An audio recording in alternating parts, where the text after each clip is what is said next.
Hi, I'm Owen, the host of the Australian Finance Podcast. This podcast is proudly sponsored by BetaShares, one of the leading providers of ETFs here in Australia. Serving thousands of financial advisors and over 1 million investors, BetaShares manages tens of billions of dollars on behalf of investors right across the country. I'm proud to partner with BetaShares on the Australian Finance Podcast, Australia's premier financial podcast, because there is great alignment in the long-term philosophy shared by both businesses. I hope you enjoyed this episode of the Australian Finance Podcast. Gemma Mitchell, welcome to this episode of the Australian Finance Podcast. Thank you for having me. Happy to be here in Sydney. Yeah, we're recording here in Sydney. First time ever we're actually holding the microphones rather than having them sit. Might be first and last. It might be first and last, but we are recording from an Airbnb because the hotels here in Sydney were incredibly expensive. And with about 7 or 8 of us on the road, we've got an event here tonight, just a little meetup, I should say. It's not a full-scale event. We're grateful for this Airbnb. Frugal February. Frugal February. Are you actually on that? Are you doing that? No, but I should. I try to do frugal every month. Okay, frugal month. Okay, frugal year maybe.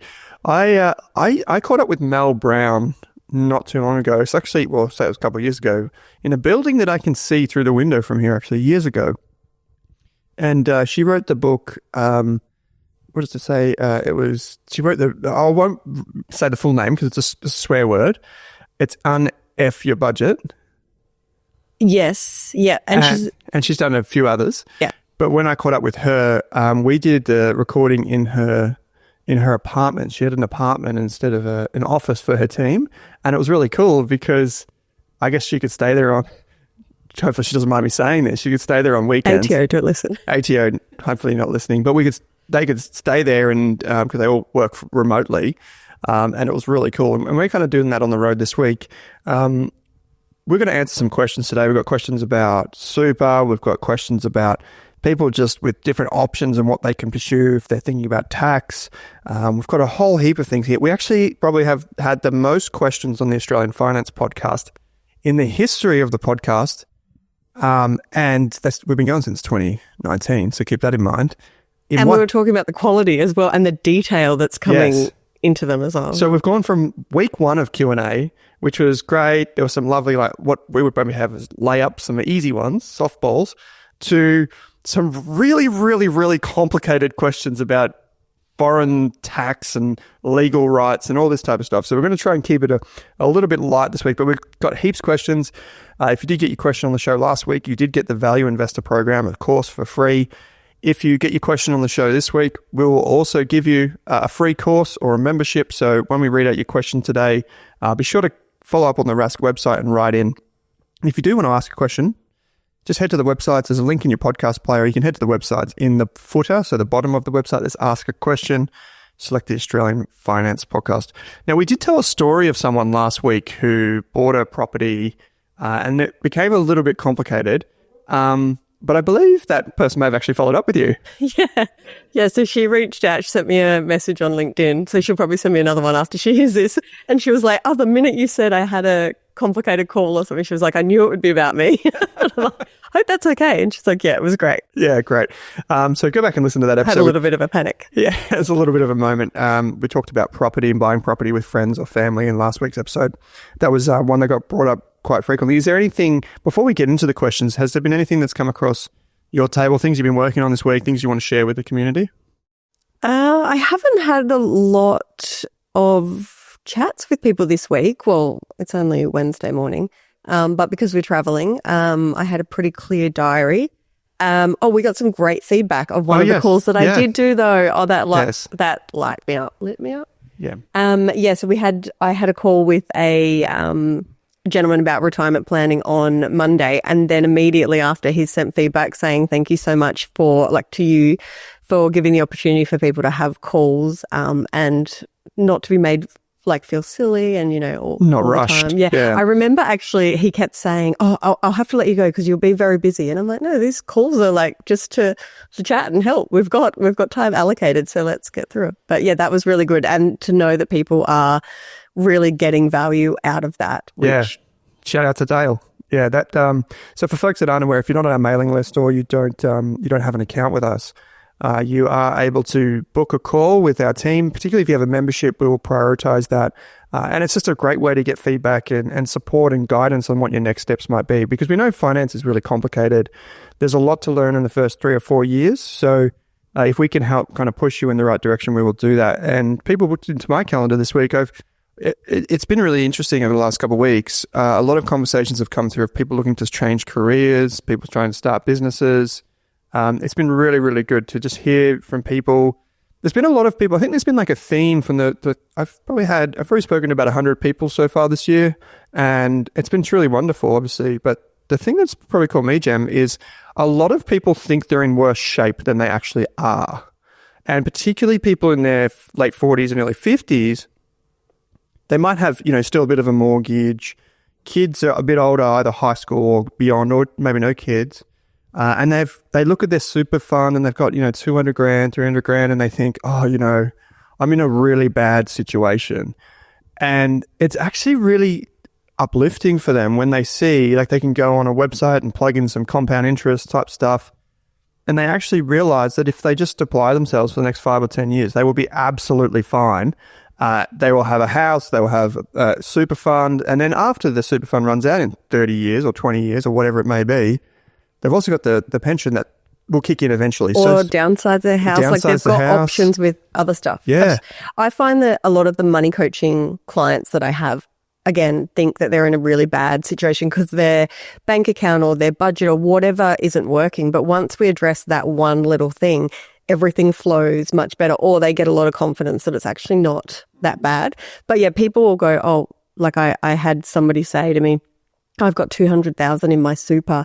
Like, what's that going to do for me in retirement? And I jumped on a retirement calculator with him and was like, well, based on what's going in just from work and your age, that's like 800,000 at 65 when you plan to retire. And he was like, yeah, this is why you care about this stuff, because it might be little now, but this compounding. Yeah, it really, really makes a huge difference here. Shout out to Belinda too, who I spoke to this week. I gave some really funny analogies, which she probably, maybe they landed, maybe they didn't. But I love an analogy. Yeah, you are the queen of analogies, so that makes sense.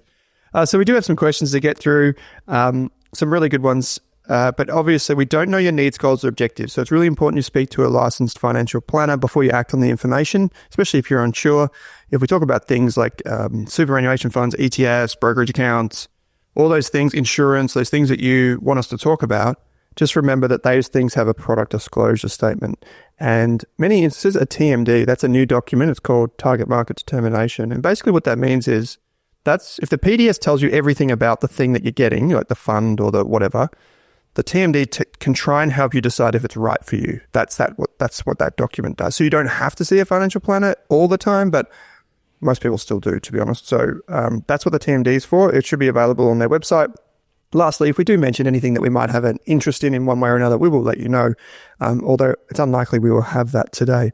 So the first question comes from the Australian Prudential Regulatory Authority, otherwise known as APRA, which is an official government body. So whoever's written this in has known that and used that as the basis for their question, which we are totally fine with. And interestingly, they've given that name of APRA, Jem, which is the regulator. And then they've mentioned super, which is one of the things that gets regulated. So they said, hey guys, a super question for you. Again, I'm with Australian Super and have just looked at my account, and all of the super contributions from my employer are listed as personal, non-concessional contributions each week when my super is paid for the last 2 or 3 years.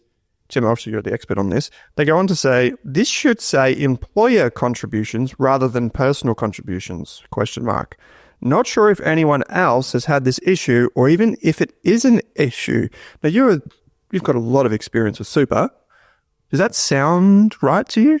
No, it sounds wrong. So I'm questioning everything I've ever known about super right now. But no, I think so I've got a couple of questions. We don't have enough info, right? But when they say my super contributions, I'm assuming they mean the super guarantee, the mandatory amount, which is pre-tax. So you should be seeing tax come out of that.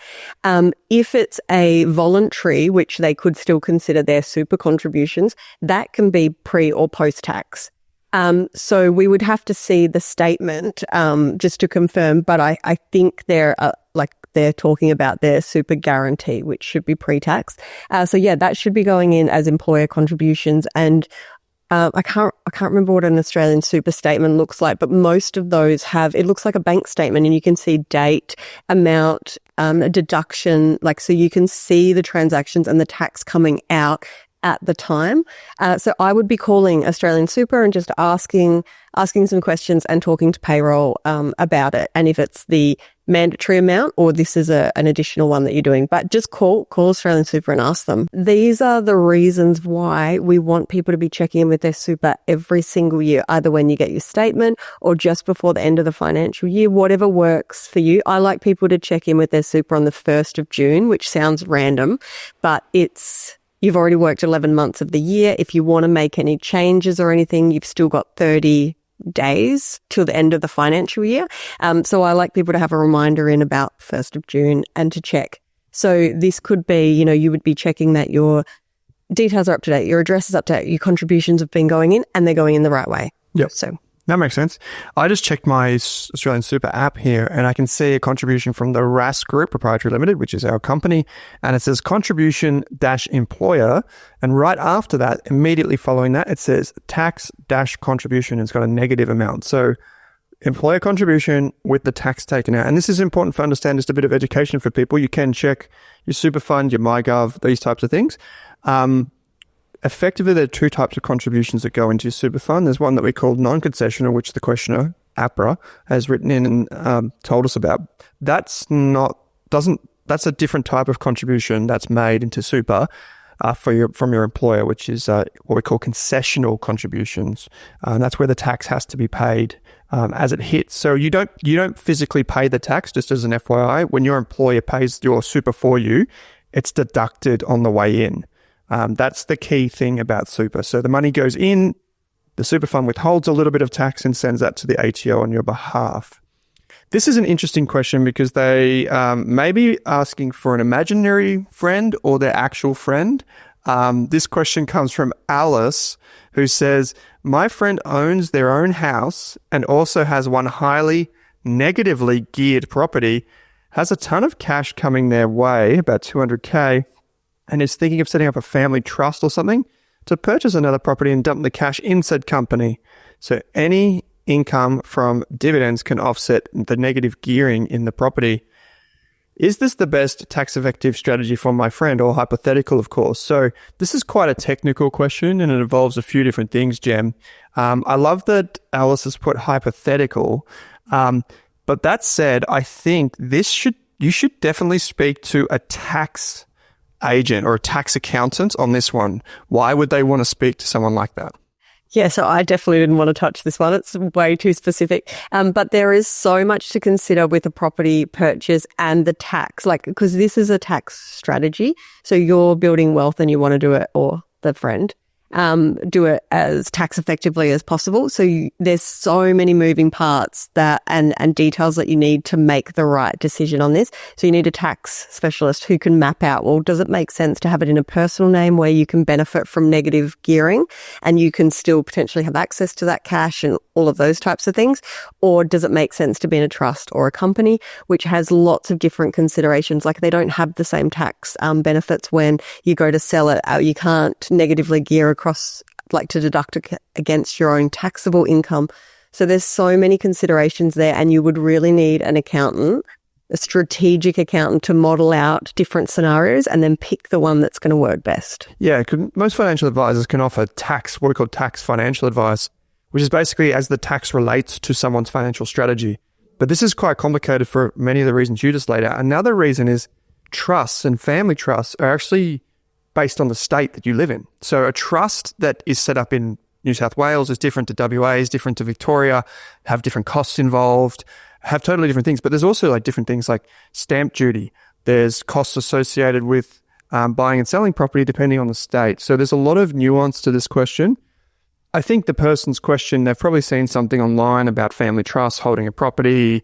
Maybe there's some things around tax and other types of borrowing capacity things. These big structural questions, this is where accountant really goes into their own, they're in their own league, and a good accountant here can really help people because they'll be able to, help you set it up correctly, depending on your state, And number two, they'll be able to model everything with precision. A lot of people think, Jem, that accountants are just for tax returns. The good ones are not looking to do just tax returns. Yes, exactly. And so I didn't realize for a long time there's a difference between a tax agent and an accountant. A tax agent, think, H&R Block type, the people that sit in the mall and do, they have done usually like a 6-week kind of course on how you submit details to the ATO. But an accountant is a different profession and they are strategically giving you advice on a different way to do stuff. So I would say, like anything, if you're finding a financial advisor, a money coach, whatever, if it's an accountant, you also need to speak to a couple of them. If you go to one and they are like, oh no, this isn't what I do, that doesn't mean that all accountants don't. It means you haven't found the right one. So you need to talk to a few of them and say, this is what we're looking for to do it. We need someone who's strategic in property. It's kind of like specialists, right? Like they're going to have different areas like financial advisors do that they work in.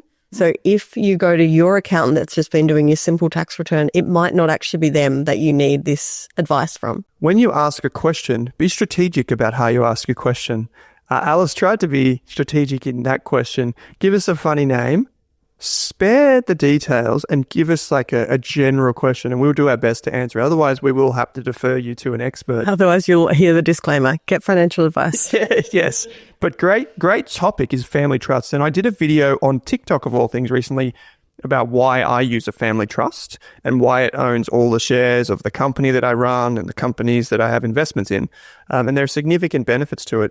But hey, even I, as a finance person, I got a trusted accountant to settle that up for me, and I still use the accountants to set that up for me. I could probably figure it out, but there's no way I'm going to do it. I'd rather just pay them to do it. So get the good advice. All right, the next question comes from Betty Boo, and this is actually a good question, and it's really relevant based on what we're just talking about at the top of the show about preparing for retirement in particular. And the question is just summarized as follows. I'm putting extra money away into my super to reduce the amount of tax I'm paying. Is this worthwhile? Jem, before we answer the question generally, can you tell us how this, what are they alluding to? What are they doing to reduce their tax in this way? So after this question, the person's just put a couple of keynotes and it's like, my taxable income is 93,000, my normal super contribution is X, and I'm putting in X. So that's all. And they've said they're 49. That's it. So based on the limited information, what it sounds like is their employer is putting in the standard amount that they need to, currently 11.5. And then this person is salary sacrificing an additional amount into their super to reduce their taxable income, but also boost their superannuation. So the cap this year of how much between your employer and yourself that you can put in to reduce your taxable income but save for your retirement is 30,000.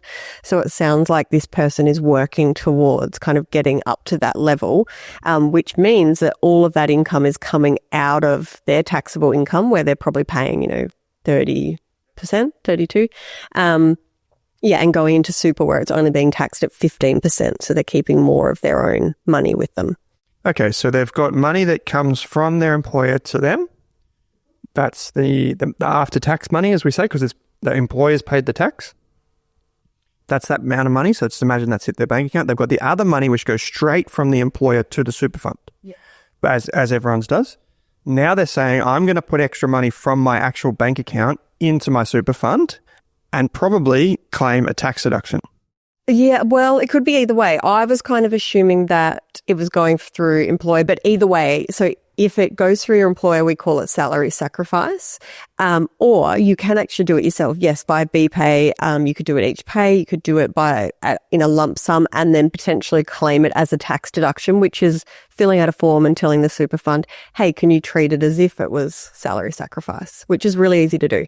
But their question is it worth it? So we don't have specifics, but I'm going to assume when they say 700 out of my pay, maybe that's a fortnight. Because I think most people, so that's like 18,200 a year. If they're on the taxable income, 93,000, that means they're saving about $3,500 a year in tax by doing it that way, whether they've done it themselves and then filled out the form or it's going through work. Through salary sacrifice. Yeah, they should be about 3,500 better off. So when they're saying, is this worthwhile? I'm thinking, well, from a tax perspective, yes. But they've also said on here, I'm 49 and I want to retire soon and travel more, work less. So is it worthwhile? I don't know. From a tax perspective, you're keeping more of your money, but you're 49, you're putting it into super. If you want to retire, like, do we need that money? So you're putting 18,000 into your super. Do you need to keep some of that so you can travel, work less? So it's worthwhile from tax, but is it stopping you doing other things would be my question. This is the delicate balance that we talked about last week, is that if you put all this extra money into super, you won't get it until you are retired, according to the super rules, right? Which is currently 60 plus. If you're still working after 60, it's 65. Yeah. So that's the catch. There's two catches. One is that money's going to be put away, but the second thing is they're actually taking money from their budget, putting it into the super fund. So there's a big gap there where it's money from my budget, it's hit my bank account from my salary, I'm putting this in super. They could spend that money. They could go on a holiday now if they wanted to. Or they could be investing it in their own name, which isn't going to be as tax effective, but they're going to have access to it if they want to retire at 58 or use it for a trip. So it's worthwhile, yes, from a tax perspective, but I don't know enough about your goals or what else you're that's where trying it comes to back achieve. to the goal, right? Yeah, and is 3,500, which if my calculations are correct, is that worthwhile to you based on you then not having access to it? Like, I love the thought of building up your super, but I just don't know enough about what your priorities are now and when retirement looks like for you. And this is kind of how we had a very subtle disagreement last week, where I was like, you should add money to super as a general rule. I'm not saying for this person. As a general rule, you should add money to super, but also just be aware of what your lifestyle goals are. If you're a younger person and you're really doing well in your career, maybe you've bought a house and you're going to get your employer adding super anyway, just be really mindful about your lifestyle expectations come 40 or 50. Maybe you do want an early retirement. Maybe you don't want a full retirement. Maybe you want one of those coast FIs. So like a bit of a financial independence, like somewhat early retirement, as in you work 2 days a week, you work 3 days a week. And we do hear from people, both one-on-one, but also in our group and community, people that have a lot of money in super, but can't really retire early. They've got to keep working. So I had the perfect example the other day. Like, somebody wanted to retire at 55 and their super was going to be more than they could ever spend, like where it already was. They were going to cap out their pension transfer balances. So they were already maxed out. But their issue was they had no money right now to retire. It was all locked away. So it's like, that is so good for 60-year-old you. You are amazing. But what do we do now? And one of the things we talked about was, do you take debt right now to live off debt, knowing at 60 you can pull a big chunk out? Like, that's a big thing. Extreme, right? From going from no debt to potentially having a loan purely to fund your lifestyle. Like, imagine that loan just going down and down and down. It might not be something that they actually do, but that was one of the considerations if you go too hard on super and one of your goals is to retire before. So if you're younger, I think it's just making sure your super contributions are going in. Pick a good super fund. Make sure you have the right amount of insurance. Like, one of the easiest things you can do to boost your super balance could be to pay for your insurance outside of super if that's an option for you. So you can speak to an advisor, you can just kind of go and Google some of that stuff yourself or ask us a question. But there are many little small incremental changes you can make now if you're younger to compound your super faster and allow you to build wealth outside of super through your own ETFs, investment bonds we alluded to last week. There's so many different options. We've got two more questions here. One, I might go to the actual retirement one last, because we can then end on that one if that's all right. I thought both of these kind of are the same answer. Okay, so we're doing it together then. So this one comes from Starting Again. Starting Again said, how much do I need to retire? It's probably the best question ever. And then the second question was also from Starting Again, and it says, I'm left wondering how much we would need to have in our super to live well and travel. I didn't realize it was the same person. Yeah. Okay, cool. That makes more sense. Yes. I don't know. The first one they submitted as, how much do I need to retire? The second one, they came back and they said another question that said, I'm left wondering how much we would need to have in our super to live well and travel. And it's basically, so this is a one big question for everyone that's listening. And then there's the second question, which is my lifestyle expectations. And The answer is it depends, because we don't know what people want from their life. But generally, how do you think about how much people actually want if they want to retire? Yes. So, yeah, the main takeaway from the main question, like they've given some information on second marriage, rebuilding, all that kind of stuff. But the main thing is they've said, I'm left wondering how much we need to have in our super to live well and travel. Okay. So there is the Australian retirement standard. Yes. And it's like a survey saying, well, how much are people, I think it's 65 to, there's 2 age brackets, but just concentrate on the 65 plus one. And it's like, well, what are currently people living in Australia off? And it's like a big survey and it gives averages. So currently that says a comfortable lifestyle for a couple, retired, 65 plus, owning their own home, driving 2 cars, doing a bit of travel, is about $73,000 a year.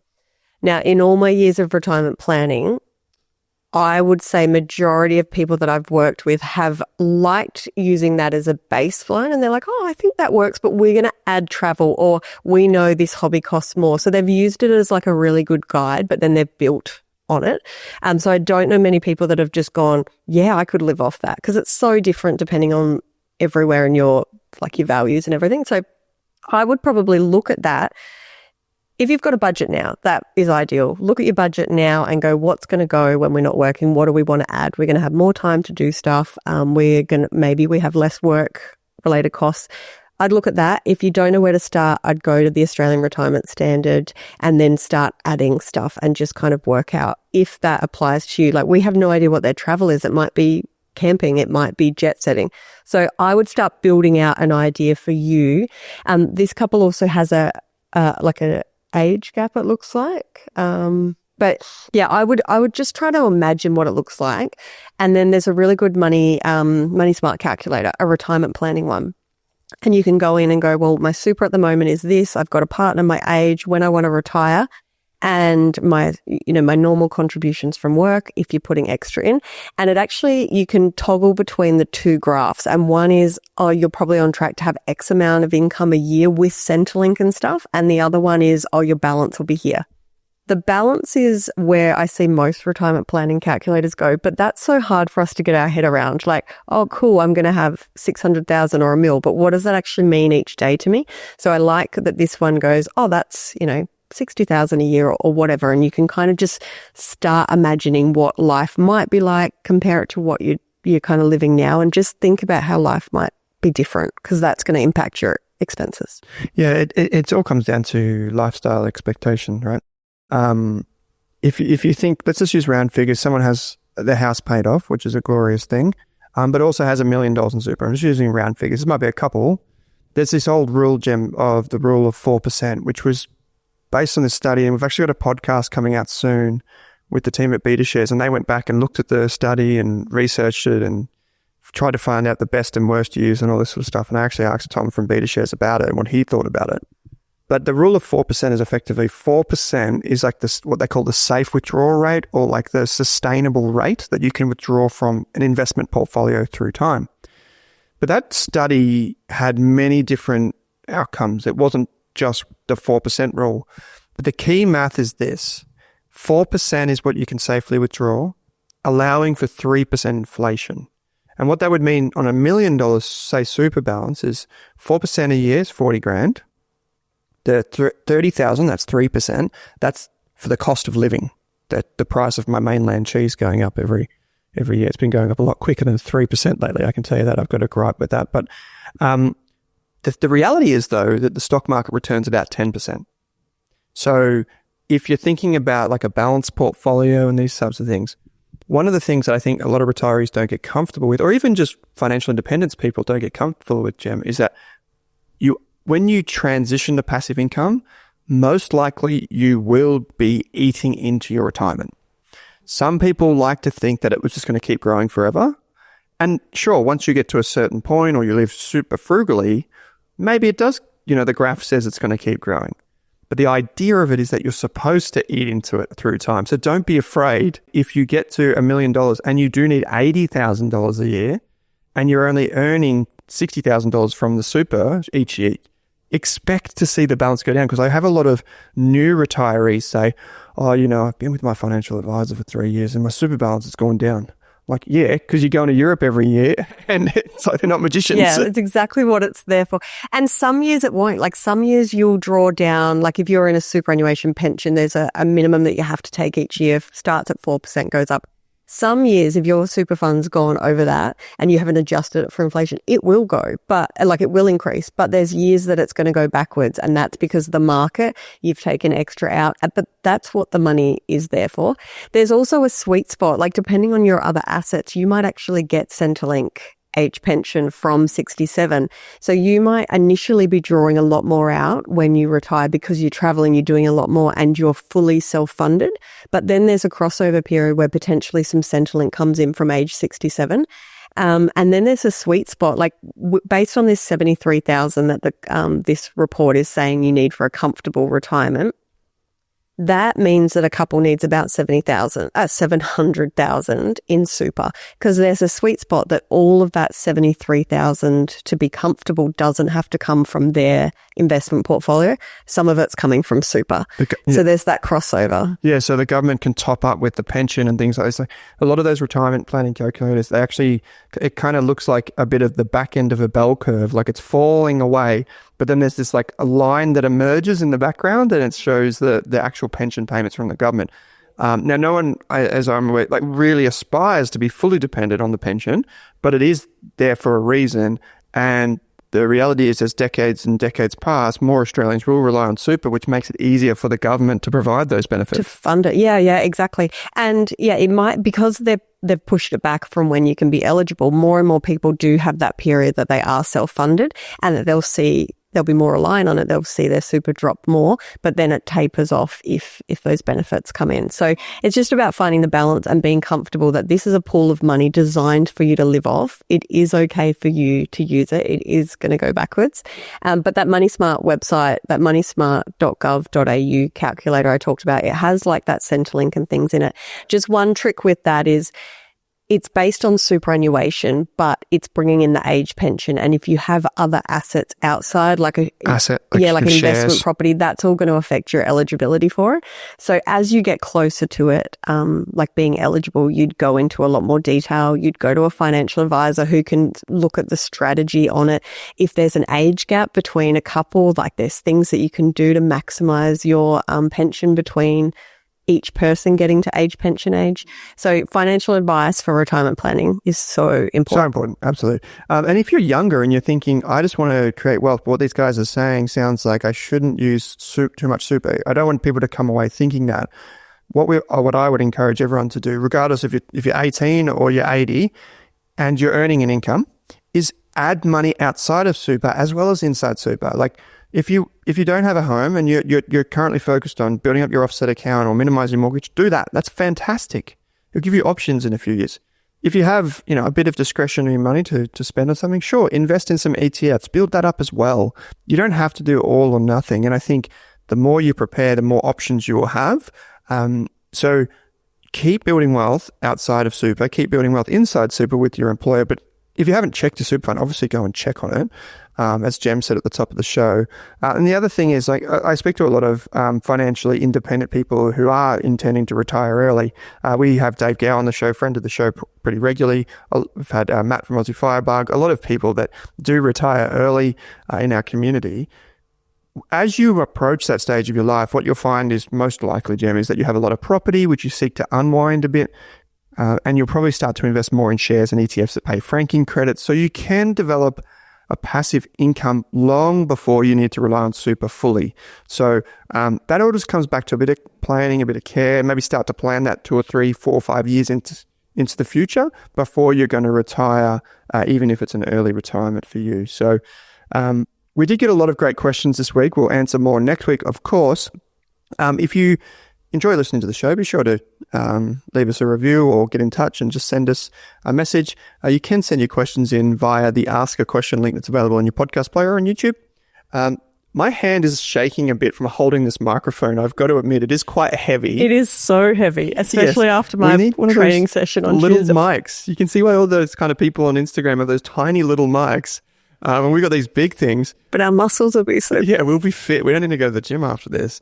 But we absolutely love your questions. Please send your questions in. If you want to book in a call and chat to our team, you can. There's a link in your show notes as well for that. You can also enroll in a free course. We did mention some resources in this episode, so they'll all be available in the show notes as well. Make sure you take advantage of them. I think, Gem, that getting on top of your finances, the hardest part is actually just wanting to go and do it and just acknowledging that you want to take control of your money. From there, we've got virtually unlimited resources for you to go and do that. There's free courses. You can get in contact in any way you like. Gemma, here in Sydney, thanks for flying down from the sunny coast to a cold day here in Sydney. I bought the good weather yesterday. You did indeed. Yesterday was beautiful. Thanks for joining me. See you next time. Thanks for watching this video on the RAS Network. While you're here, don't forget to like and subscribe so you can get videos each and every day on business, finance, investing, and so much more.